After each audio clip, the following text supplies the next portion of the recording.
Alright guys, this is Jerningham here. Boris Johnson warns a second wave of COVID-19. Europe will more quarantining for travellers.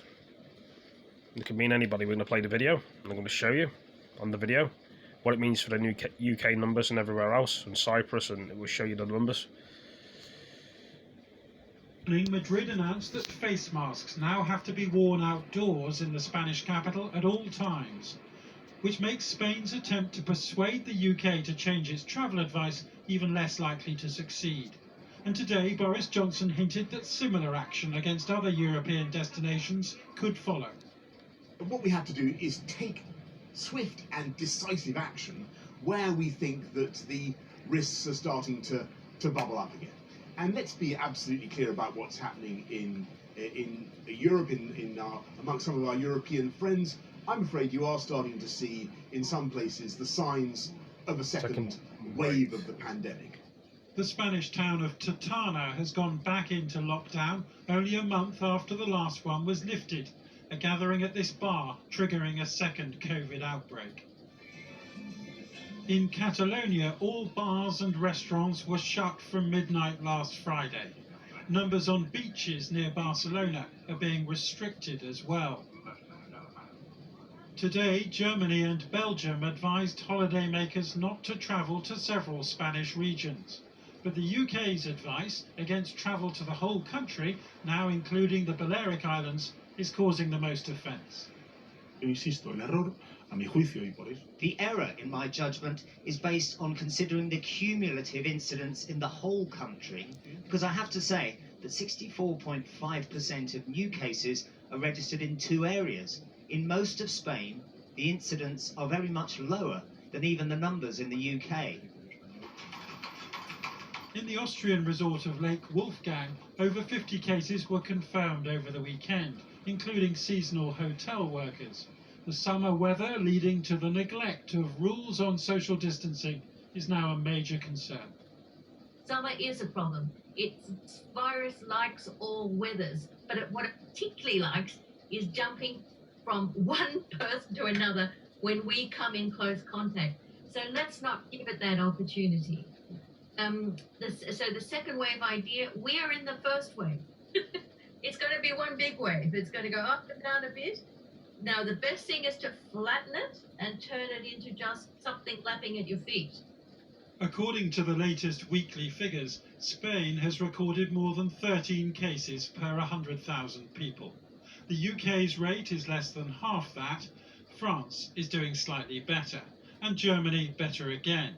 And Italy, with fewer than 3 cases per 100,000, better still.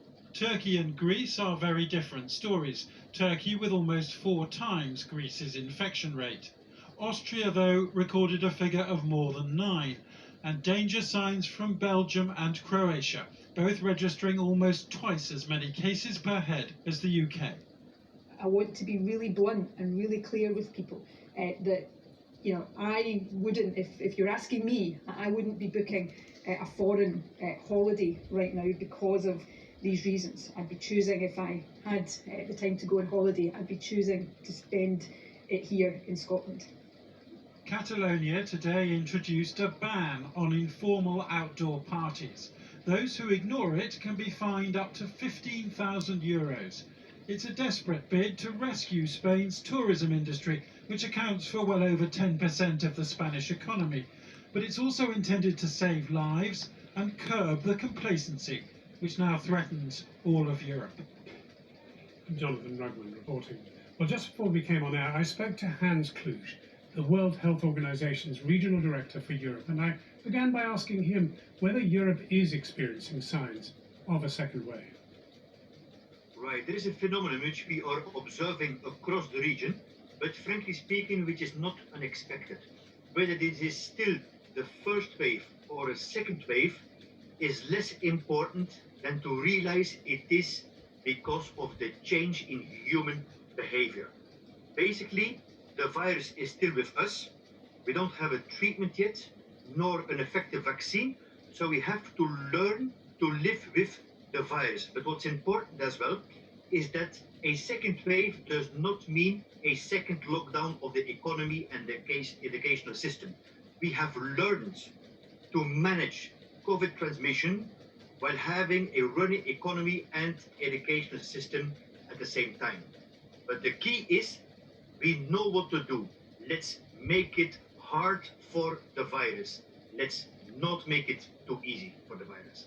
Is the key problem that it is summer weather, relaxing people, letting them gather in large numbers, increasing the chances of cross-infection? Right. What we see is that the incidence is increasing in a number of countries, but not necessarily the mortality, because we see that now younger generations are being infected because they are gathering together, sometimes even larger events which should be avoided. But it's important not to point any fingers. People face a fatigue. They don't want to miss a summer. So I also see a lot of people behaving positively to live with the virus as a kind of a demonstration of civism. So we have to encourage this and in particularly protect the elderly, protect the vulnerable, because in any case, if today it are the younger generations, they will infect at some stage the elder populations. So everyone has a responsibility. Should we be taking foreign holidays? Should we be crossing borders to go on holiday? That is the $1 billion question I'm getting every day, John. We have to adhere to the basics of public health. And the UK, for example, has, top public health experts. Hand washing, disinfecting, the physical distancing, masks, where we cannot avoid any crowded settings. There are different risks. If I go running in the woods in Dordogne is different than if I would go to a big concert, right?